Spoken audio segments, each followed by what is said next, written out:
A few years ago, we went ahead and upgraded the headlight bulbs in my 2004 Subaru Forester with some high wattage ones from Headlight. And while they were great and definitely lit up the road a little bit more, it turns out they have a few problems. And the biggest problem is one you've heard if you've been around the channel, especially on our Sunday live streams where we head over to the garage and work on cars.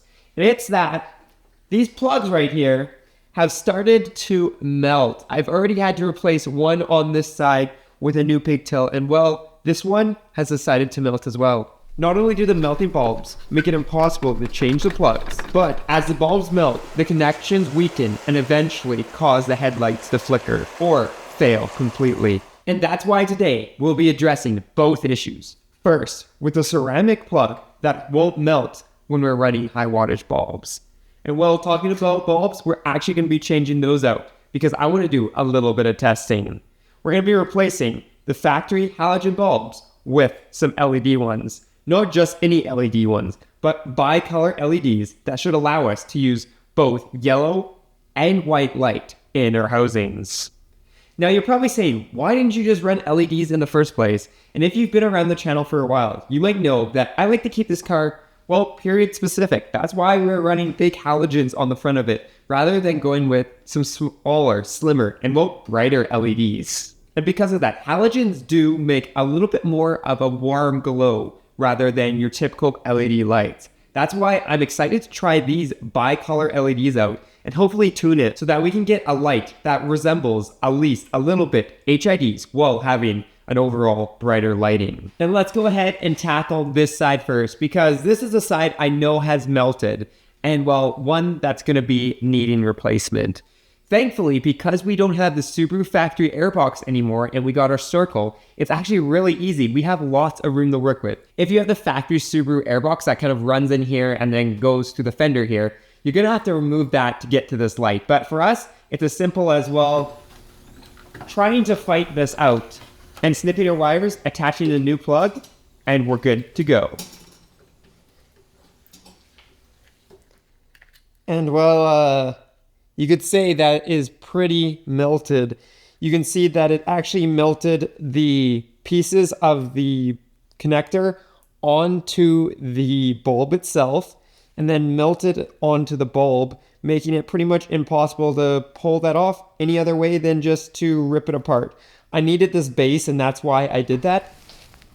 Pushing our freshly cut harness through the bottom of the bumper, we're able to quickly and easily put our new ceramic connector on. And with the plug in there, we can go ahead and install the LEDs. So they do have this little plate here that kind of replaces the factory base you'd have on your light. And then you go ahead and you twist your light in. These do have a little bit of path, but there's lots of room that I'm just going to probably 3M it or zip tie it in there. And then it has the antenna because, of course, we got to control it with the app and be able to adjust the colors.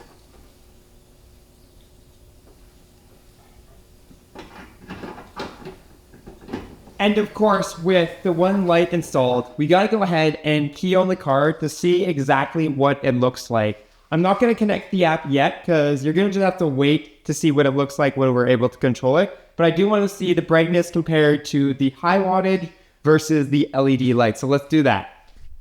Okay, keys on. Let's turn on the lights. Okay, well, you can definitely tell it's yellow, and it seems like it's definitely a bit brighter. One of the concerns with LED lights is obviously the cutoff, and it does look like it's got a pretty clean cutoff. If we look right here, it's not bleeding over too much. And then, but we're going to have to pay attention specifically to the driver's side, because this side actually will have a lower cutoff than your passenger side. So we can go ahead and install the other side. But it's pretty cool to have yellow lights for sure. I think it might be a little bit too yellow though.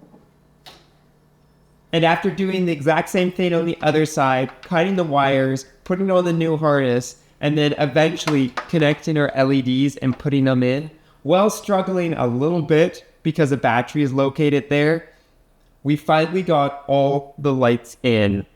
if you were smart, you would probably just take out the battery because it was a little bit of a struggle. And then I had winch cables and other wires in there. So it was an absolute pain to kind of wiggle my hand there. But I did eventually get it. The LED probably had that much room or it wouldn't have fit. So it's a very tight fit if you're trying to do it without taking the battery out. But if you're removing the airbox on the other side, maybe just remove the battery. With that said, it's time to go ahead and test this out and we'll install the app. So of course, there's an app for your phone, but it does give you some pretty cool features. So let's go ahead, install it, and see what we can do. The app is called AI Tricolor, and well, it's an interesting app. I think it definitely needs some work, but it is essentially all we need to be able to control it. So we should be able to key on. And yeah, there we go. We have our lights working. Let's see. Yeah, it's already connected to them. Interesting. Can I connect that to other people's lights? I guess we'll just have to see. And then let's see, white, yellow. What does this do? Oh, okay, that's pretty cool. I don't know why you would use that, but it's got flashing lights. And then it's got brightness control, 75. Oh, and SOS. Huh. It's got some cool features on here. And then for weather, we can control it so that we have this. And then we have a daylight running light that's like 10%. I don't know what angel eye is. Doesn't seem to do anything. Open, close. I think it means on, off. So I could just turn the lights off completely. Interesting. And looking at the cutoff, we actually do have a pretty clean cutoff line with just a little bit of bleed right here and right here. I think it's more than adequate compared to some of the cars these days, especially when you're not on a smooth road. The cutoffs just don't work quite right. So I think this might be the perfect setup for our car. Just like that, we doubled the light output on our Subaru Forester without having to burn through more connectors. I'm excited to see how this looks, well, on the trails and on our adventures, because as I said, I do want to make it more period specific. So running like a white LED is just not going to fit the vibe of the rest of the lights.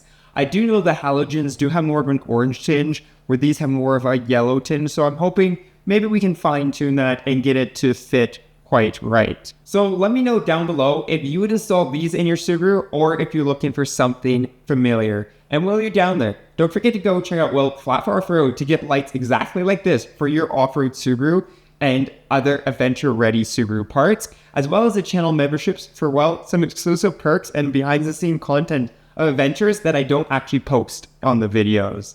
And I'll be seeing you guys on the next adventure.